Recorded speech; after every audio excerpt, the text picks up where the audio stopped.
You're listening to a Brain Stew Fresh Fright review.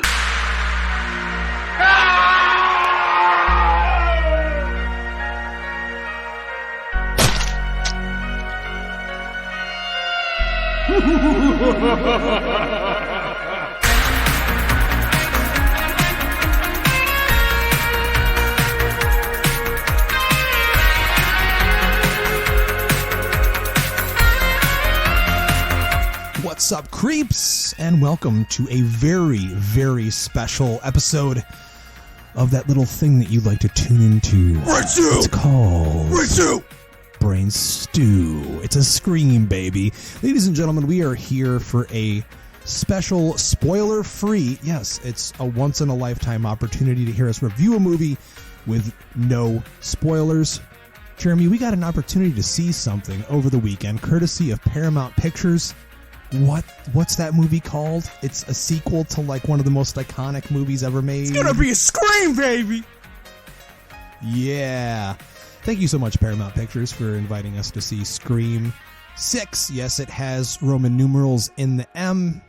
Clever marketing, at least they're acknowledging. It's a sequel, unlike Five Cream, which tried to avoid it altogether. Dude, I'd like to know, how was that board meeting? Like, how did that go? They're like, okay, so we called Scream 5 Scream. So, like, what do we do with this one? Like, I wonder, like, how long they kicked around what they were going to actually call it before they were like, fuck it, Scream 6. I honestly still liked the idea that I posted on social media like 1,000 times. Just call it Screams. Yeah. But, you know, adding any kind of subtitle to it or anything, just, none of the other ones have had it. It just doesn't make any sense. So it's fine. I also feel like it kind of cheapens it a little bit. Like, I would rather something be called exactly what it is. Scream 6. Or Scream Part 6. I miss when horror films used to do that, man. I know, I miss it too. That's that old school mentality in us, you know, we're those kids that used to rent horror movies from the fucking video store.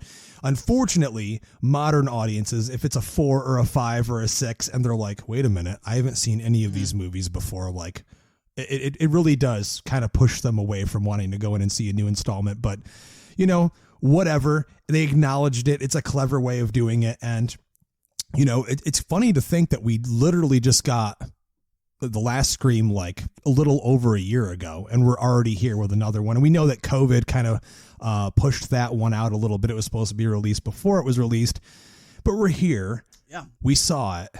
And, you know, I had very high expectations for this. Ladies and gentlemen, if you're very curious about our thoughts on Scream 5, we did do our review with our good friend Deandra, and we released that last January. So go check that out. I'll put the link to that episode in the show notes if you want to go, take a trip back in the past to see what we thought about that one. But we're going to be talking about the new one, which, Jeremy, we've talked about this a lot on the show. You are more of an occasional Scream fan in comparison to my extreme fandom. Yeah, is that correct? I show up for every single one of these movies, and there is always a level of excitement towards them because I love the first Scream film. I think it's brilliant, but I also think it's lightning in a bottle. It's hard to recapture what made that movie great again.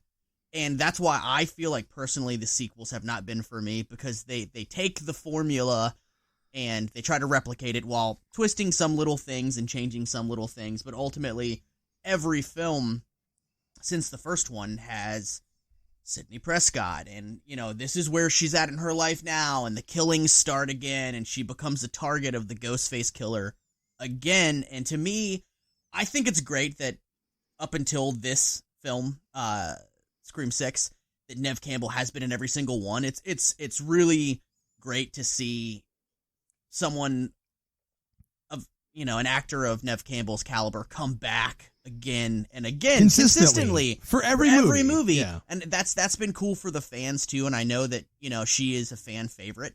And don't get me wrong, like, I love Sidney Prescott, but I just got so tired of the, okay, well, now Sidney's back and they have to explain what she's doing in her life now.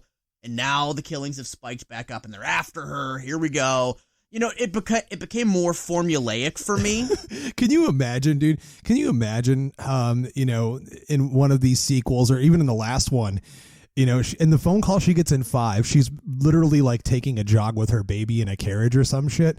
She totally should have just done the fucking Lethal Weapon line. I'm getting too old for this shit. Like, you could just hear her saying that, like, oh my God. All right. So anytime someone dies and someone with a ghost face mask kills them, I have to like literally rush there. I mean, I would say out of the first 5 Scream films, I really dug 4 because 4 brought it back to a high school.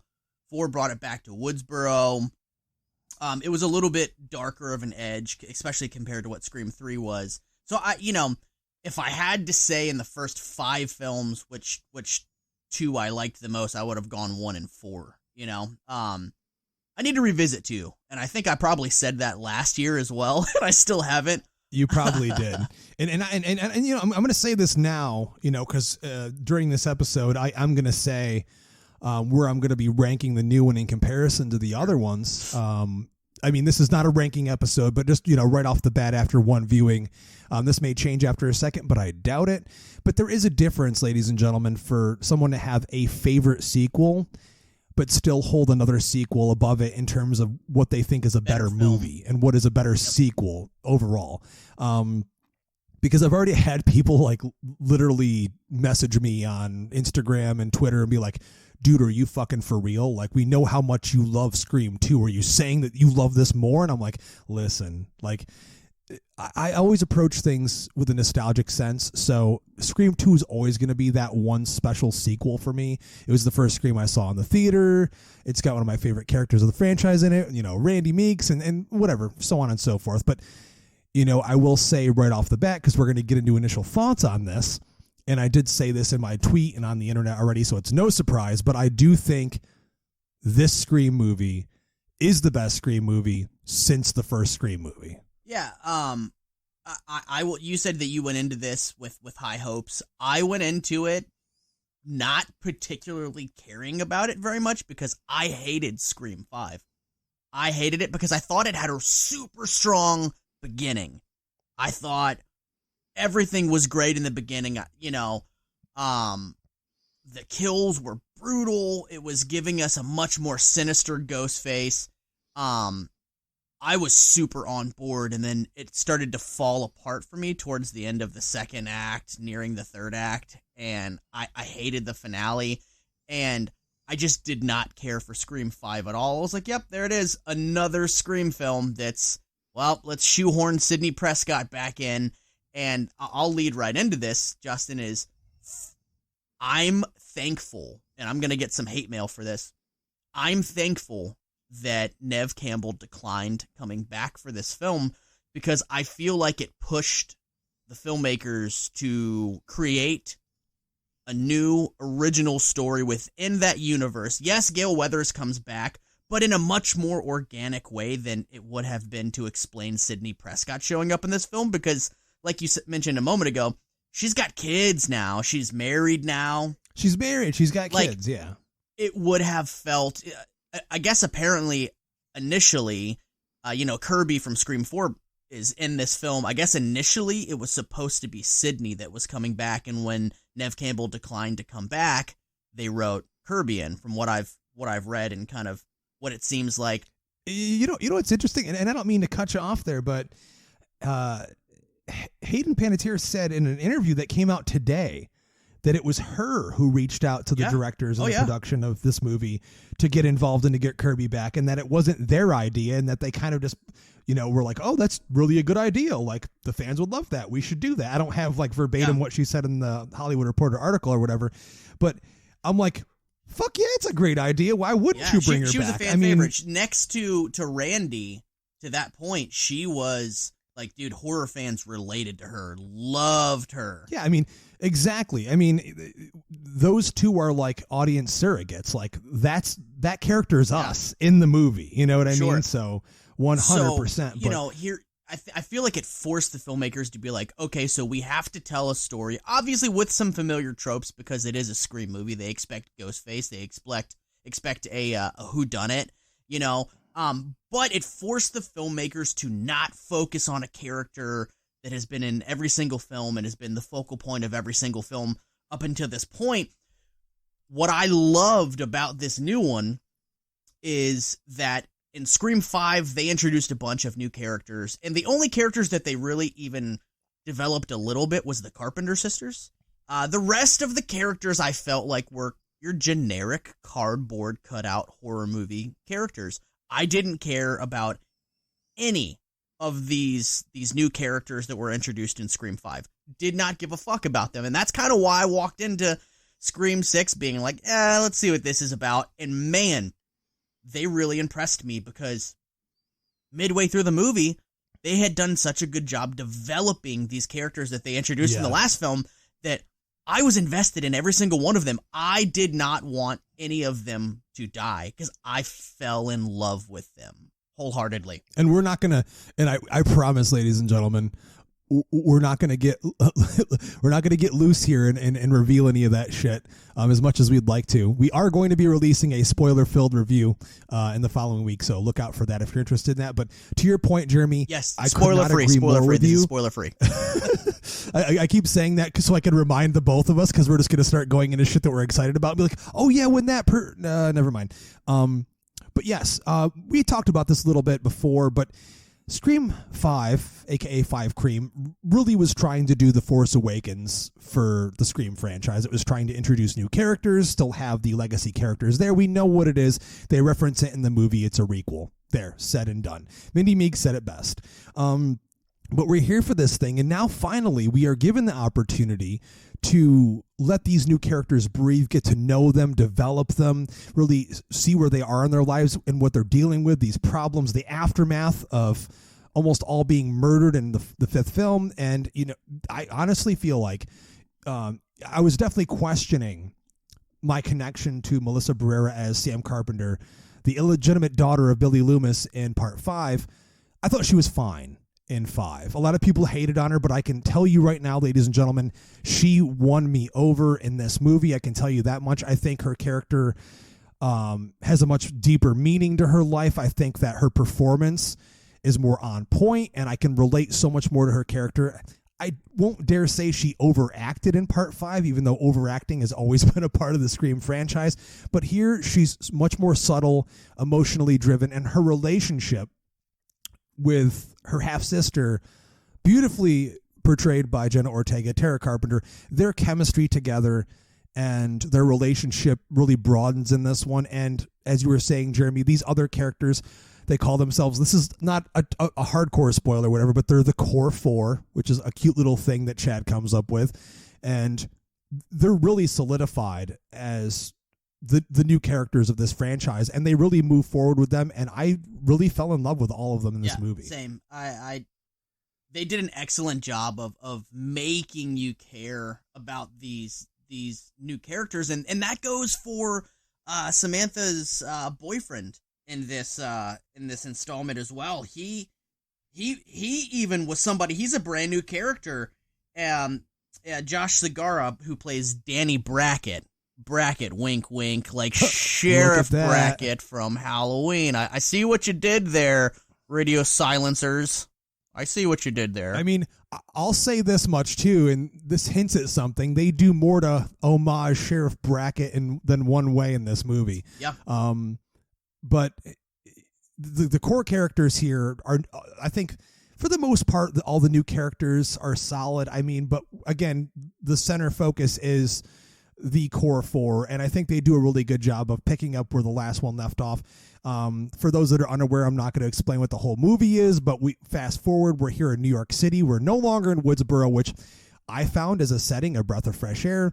Is it quite Jason Takes Manhattan with inserting Ghostface in it? No. They did a very good job of not throwing New York City in your face. You know what I mean? Like, they did a good job of it taking place on some streets. They did a good job of the subway and, you know, some definite New York nuances. I mean, dude, it's just Scream, but they're in New York City. It's used as a setting. It's not really a character in the movie. Yes, you know what I mean? God. Where it just felt like it was, you know, because I mean, let's face it, 30 years ago, New York City was like this mythic crazy huge thing that when you were a kid you were like, oh my god, am I ever going to go there?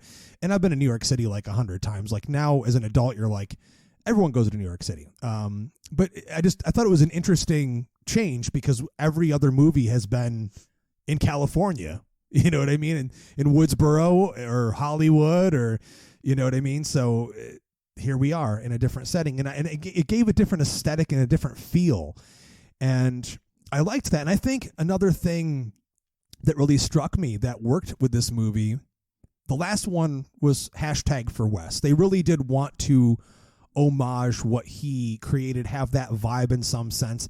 And here, Jeremy, I'm just gonna say it, man. This did not necessarily feel that much like a Wes Craven not at movie, all. like, and which is why that's another reason. Like, you know, I love Wes Craven. I love Wes Craven's filmography. I love what he contributed to not only horror but to cinema in general. I mean, dude, you're one of the biggest Wes Craven fans. Dude, I've ever met, I love Wes Craven, and you know, I feel, you know, and this is blasphemous too, but you know, I did start to feel like, okay, this is almost becoming a parody of itself because it has, you know, all of those same elements that Wes Craven has put into the Scream films. And then when we got Scream 5, obviously they were trying to do Wes justice, and it was the whole For Wes thing, which they, you know, beat over our heads a little bit, which I found obnoxious personally. But did you find that graphic that I made obnoxious with the hashtag and Wes's face on it? And it went no, viral? That was a good one. You probably didn't know because it was, I don't know. It went all over the place. That was a good one. AKA, I have no idea what the fuck you're talking whatever, about. It's on the nose. Whatever. Whatever. Yeah. So this one was Scream for a new age that was not trying to replicate what Wes Craven had done 4 times before it.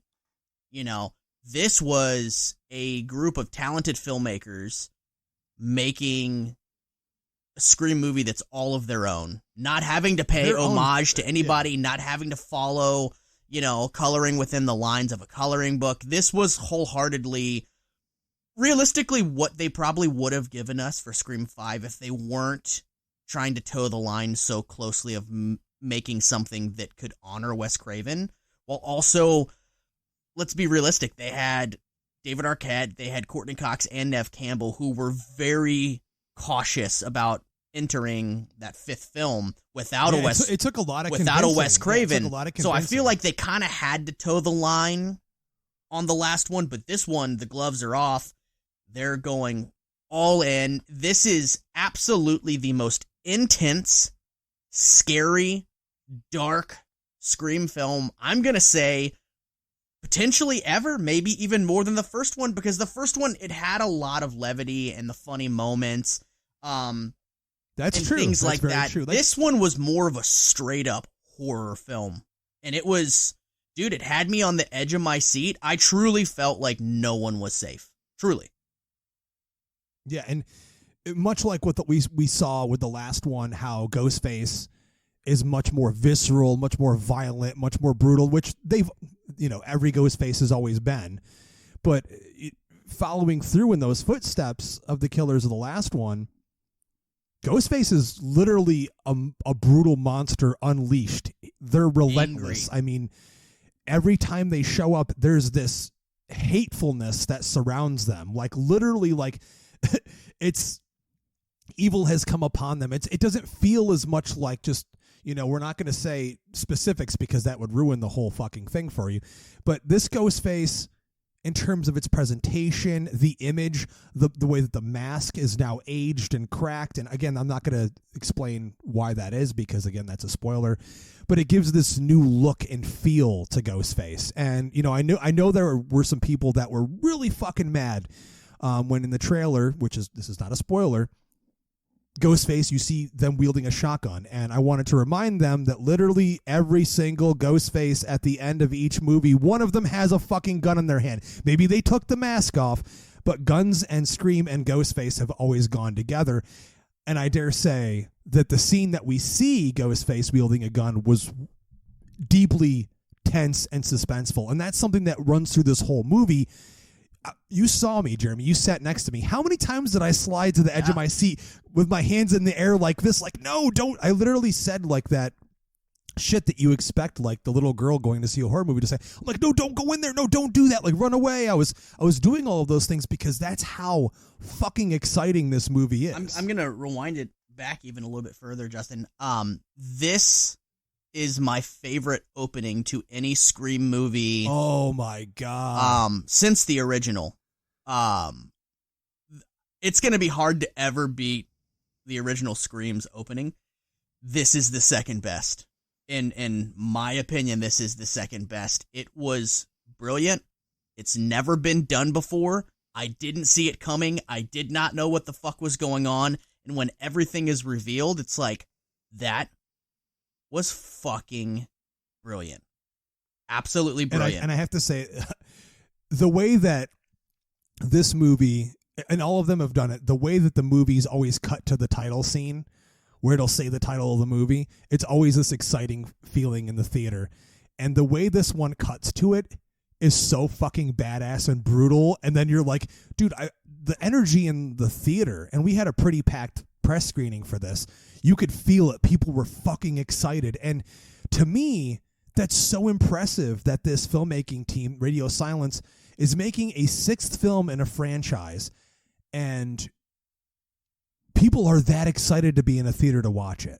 Like, that's how good of a job they did, you know, twisting and curving things and, you know, constantly challenging us as an audience. Now, there's going to be people that are be like, well, all of them have done similar things. Yes, that is true.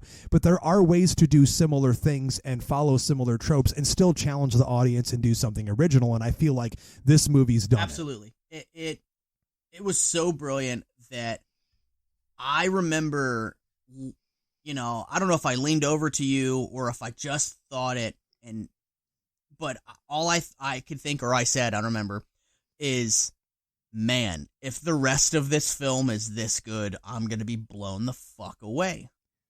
You must have thought it, but that's crazy you're saying that, Jeremy, because I literally thought about leaning over to you. I almost did. And I was going to say almost identically, like almost the same thing where, dude, if it keeps going this good, I think I'm going to love this movie. I as soon as I thought that, though, I reminded myself that I loved the beginning of Scream 5 as well. So I was like, you know what? Let's see if they can stick the landing, because Scream 5 did not stick the landing for me. I know you Listen, like it, Jeremy, but I know it's okay. I remember a certain someone saying to me halfway through Halloween Ends, like, "Oh, like I think I like you." You specifically said in our review, and I remember you telling me before, you actually liked like the first act of that movie, Absolutely. or like the first half of it or something. It was original. It was original, and I was like, man, this is, depending on where they how they stick where the they landing, go from here. And I mean, dude, I'm sorry, but when Corey killed the cop and then Michael Myers like jizzed in his pants and like shook in the sewer, Michael jizzed in his pants. Jizzed in his pants. But yes, God, less said about that movie, the better. No, I didn't mean to upset you. It just hurts. It hurts still.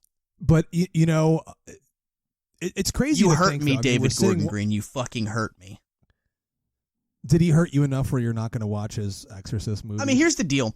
I've come to the realization that because of the podcast, because of the screenings that we're very privileged to attend, the press screenings that we get to see movies early and for free, I've come to the realization that me making those bold statements of like, I'm not going to watch this, it's like, well, that may not be true, because we're going to get invited to a press screening and then people are going to want to hear what we have to say about it on this show. So, yes, in that capacity, I will see the new Exorcist movie because we're going to get to see it early. And, you know, so yeah, in that capacity, yes. And like, dude, knowing these filmmakers, like the first one will probably be pretty decent. You know, look at Halloween 2018. But then they're going to make 2 more Exorcist films after that, and it's going to be a whole bag of shit show, which that'll be fun. That'll be really fun to fucking hate those movies. Because I'm sure we're going to. We'll see. Yeah, we'll see. I mean, it's like, That's why I'm so thankful, as we're sitting here talking about the second film that Radio Silence has done for the Scream franchise, and they knocked it out of the fucking park. I mean, so from here, even though they're horror filmmakers, though, you know what I mean? Like they get it. They, there's a difference between loving horror films and making horror films while still loving them.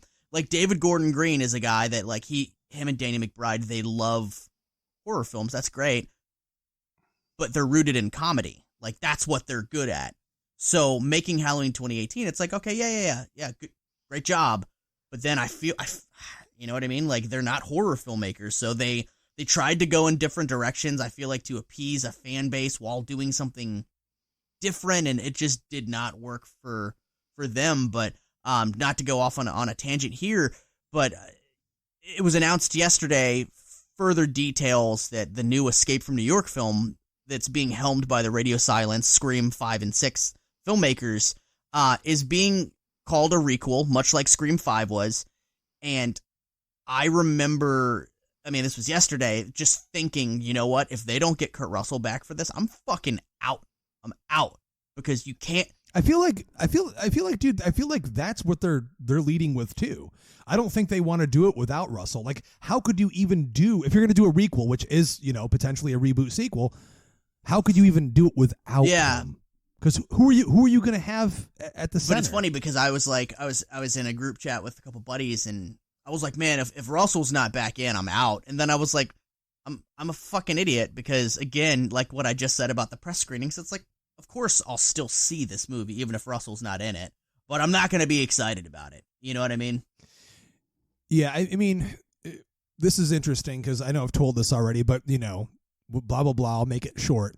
When we met Kurt Russell at his wine signing event last fall, I wanted to ask him one thing, and that's what it was. I literally said to him, I said, if you were given the opportunity, would you ever put the patch back on your eye and become Snake Plissken again if the opportunity arose? And he said, no. He literally flat out laughed. Was like, no. I was right there. He laughed. Yeah, he's like, I'd like that character to live within that world the way people remember him, and I'm not that. And I looked at him and I said, you look like Snake Plissken to me. And then he just laughed and whatever, and that was the end of it. But back to this movie and these filmmakers, I think I would have pure faith at this point that these filmmakers would be able to craft a new Escape movie if Kurt was involved in some capacity that would be entertaining. I agree. Absolutely. And their ability to direct action sequences, we saw it. We saw it in Ready or Not. We saw it in a lot in this new Scream film. They are willing and able to deliver amazing action set pieces. So it's like, dude, that was that was the next thing I was going to say is, man, they fucking turned it up. In terms of the action in this movie, we've had great chase sequences in a lot of the Scream movies, particularly like one of my favorite chase sequences of the whole franchise is Part 2. It's Dewey and Gale, they're looking at footage in the college, and it's just a fantastic chase sequence. We had, the last one it didn't have as much that it could do there with that. But here you're in New York City, you're in these larger environments, you're in these huge buildings, you're on the streets. So there's more stuff you can do in terms of, Ghostface is always chased and Ghostface always runs. I found it very interesting that this is probably like the least clumsy Ghostface because in almost every other fucking movie, Ghostface falls flat on their face or they're tripping over shit. And here they were, again, I think, and it was done intentionally to make them more threatening. They're just more steadfast. Like, they're on fucking point. They're still falling over, but it's not done in a goofy way. I appreciated that, and I noticed that as well. Because it's like, dude, you watch it, and it's like, dude, how you put on that mask and, fucking somebody throws a pillow. We've all wore that mask, man. I've got the costume. Everyone, you know how hard it is to do that? It's, of course, movie magic. We all know that. But I'm like, dude, I'll trip walking down the sidewalk wearing that fucking thing. You were there when I hosted a Scream 5 movie party. And I ran out onto the stage wearing it, and I, with boots and the whole thing, I almost tripped over the costume just running from a door onto the center of the stage. But no, for real though, oh dude, I just got a text message. Breaking news: Scream 7 has been greenlit and will film this year. There it is, ladies and gentlemen. You will already have heard that and read that before you listen to this episode, but Jeremy, I bet you were the only podcast reporting it as of right this second. Unfortunately, we can't release this episode until Wednesday because the review embargo is specifically Wednesday, so you won't hear this until then, but I'm not shocked at all. No. I'm not surprised. The premiere is happening right now, and I'm going to be very interested to see the reactions. We posted ours, and all of the ones that I've seen so far are extremely positive. I have yet to see anyone say like they hated it or it sucked. There will be those people. Dude, immediately, as being, a pseudo storyteller, my mind just went, well, like, what can you do with a part 7 that hasn't been I was going to say that earlier. Done. Like, dude, and I don't know what it is, but immediately I was like, man, imagine that it's been years. They do a little bit of a time jump, right? Where one of the core 4 or whoever, one of the characters that survive this film that we're discussing right now is getting married. And everyone's moved on from their lives. And imagine they go somewhere remote for a wedding, like a destination wedding, when kills start happening. I'm like, dude, something like that would be something fucking rad that they've never done before that I'd be on board for.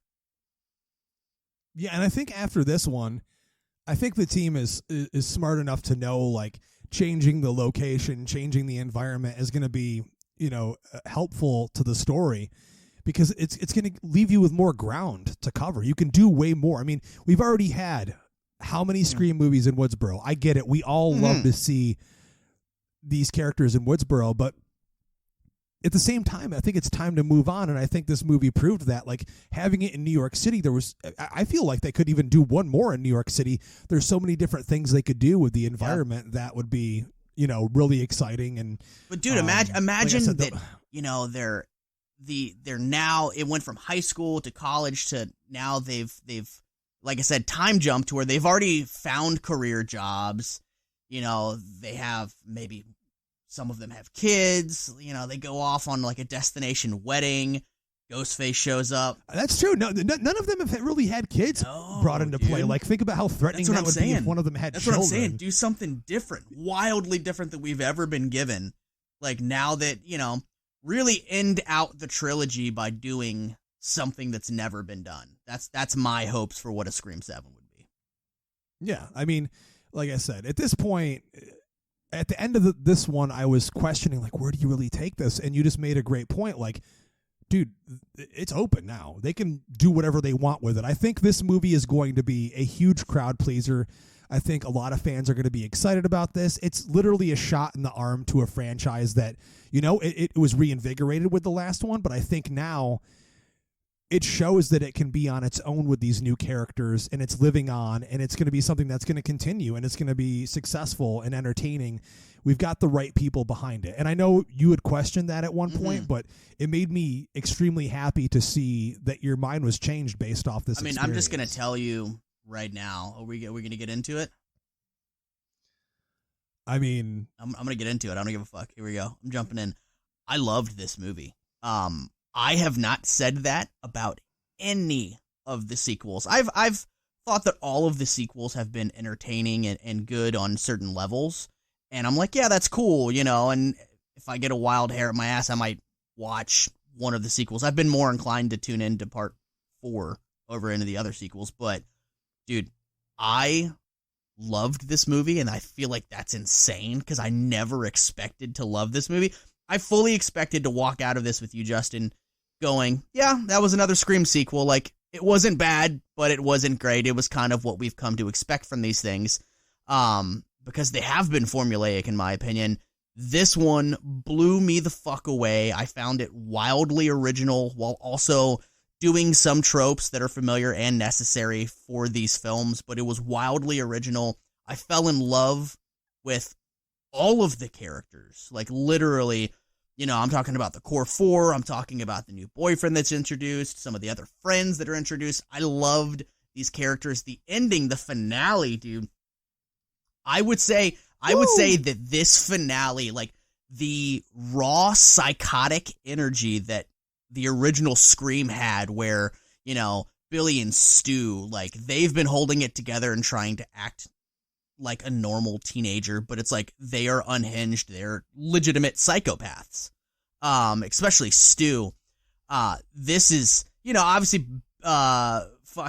Mickey had that a little bit in 2, I love Timothy in that movie. Oh God, he's just. But unhinged. I don't think we've seen that since 2, and especially not on that level. I will say that the ending of Scream 6 had that raw, psychotic energy, unhinged.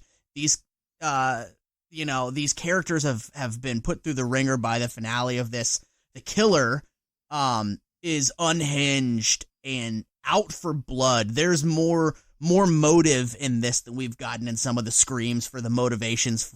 I feel like, in comparison, because we can't do spoilers, I feel like the motive in this is stronger than the motive in the last one, or really in 4. But absolutely, absolutely there. But I just felt overall it was a stronger motive. I walked out and I told you, like, I fucking loved this, and let me tell you.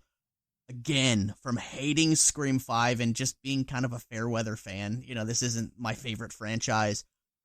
I'm going to go see this thing again this coming week, and I can't fucking wait to see it again. That's how much I love it, and it's truly made me a Radio Silence fan. They won me back over, because I was hot on them with their VHS films and some of their other work that they've done, and then I loved Ready or Not, and Scream 5 hit, and I hated it, and I was like, man, maybe fuck them. And then they fully won me back over, and now I'm, again, just getting that news that Scream 7 has been greenlit. Duh. I'm ecstatic to see where they take this, and my one hope is don't bring Sydney back. You don't need it. Let these stories be told naturally with new sets of characters that we can grow to love and appreciate without shoehorning in someone just because they were in the original and they're a fan favorite. That's my hope. I would not be one to say yay or nay to Sydney right at this moment. I feel like if there was a natural way of bringing her back in and having it fit the story and still having the center focus be able to be juggled between the new characters and her. That was one of my, the things that bothered me the most about 5. She's kind of just hanging around on the side waiting to be utilized in 5. Awful. She's a core character in 4, but it's similar at times where you're like, she doesn't really need to be here. She does because, it all has to do with family. All these movies have to do with family in some sense. But here it wasn't necessary, and she made the right choice. And I still at this point feel terrible as a fan saying so, but and she got the shit end of the stick, and she should have really been given what she deserved to be involved. I agree with one that of these 100%. Movies. But we've talked about that already, and this was a breath of fresh air. Again, as I said earlier, there is a way to do what we've seen before, present it in a new way. It's got new packaging over it. It's the same thing we know we loved before, but also just giving it a fresh spin. And this movie totally did that. And much like you said, I mean, basically what I've been saying this whole time is I loved it. But of course, I'm going to say it out right now to match you, Jeremy. I fucking loved this movie. It 100% most definitely is the best Scream since the original.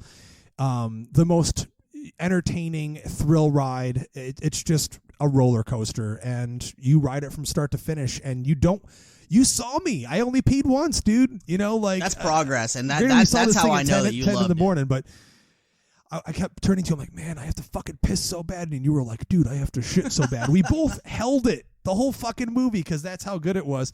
But since this is a spoiler-free thing, we just wanted to run this down and give you guys our initial thoughts. I feel like if we keep going, we might slip on something. I will say this much, and this is something that I kind of complained about a little bit in the last one. I'm a huge Marco Beltrami fan. His scores for the Scream movies, among many others, are near and dear to my heart. I think his music for the Scream movies that he did really is just as important to the movies as the Ghostface mask and Wes Craven. And I did complain a little bit about the score in the last one, and I will say I like Brian Tyler's music. In this one, it's a step up. It's an upgrade in comparison. There are some moments, you know, that you hear some stuff that you remember. There's some nostalgia there, and you're like, I'm glad that you're including this. I still just wish that Marco was brought back to do his own new fresh take on Scream with still, you know, using some of those classic themes that we love from the first, all of the movies that he did. That's my only nitpick. But dude, the cinematography in this thing as well, there are some amazingly beautiful shots and some iconic shots of Ghostface and some things that are going to make you jump out of your seat and scream and cheer, and you're going to throw popcorn. You're going to have a blast. I feel like, Jeremy, we've kind of shot our wad on what we can say in terms of going as far as we can without spoiling anything from anyone, for anyone rather. So we're going to do a trash it or treasure it. You already said that we loved it, but Jeremy, trash it or treasure it, man. Treasure it. Absolutely. It's my second favorite Scream out of all 6 films. Again, can't wait to go see this in theaters this week. I'm already stoked for Scream 7 because I can't wait to see what these filmmakers do with these characters and the story next. So I'm fully on board. I treasure the absolute shit out of this. Fuck yeah.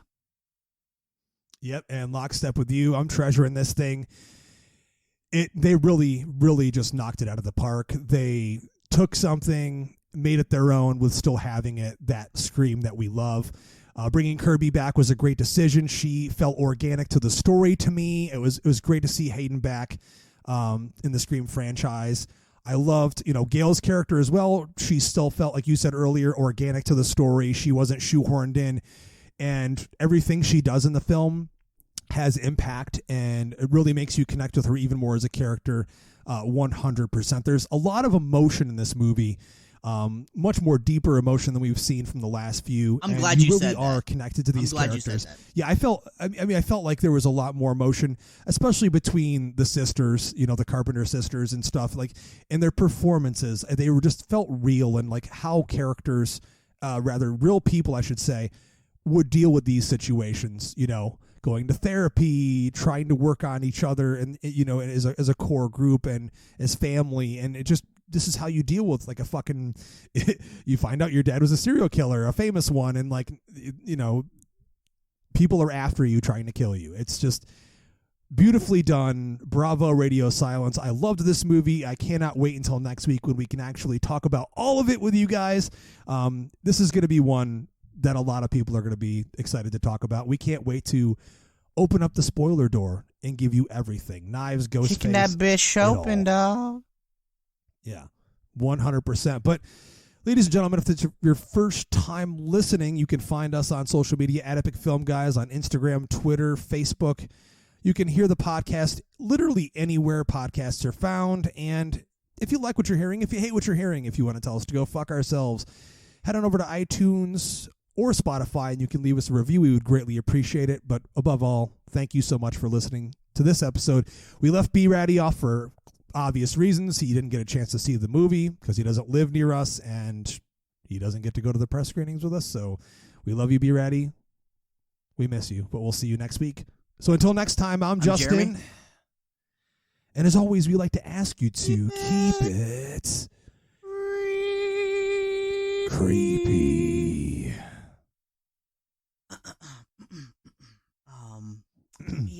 Just tell you guys that You got it? you're listening to your favorite podcast, and it's called Brain Show. Bitches.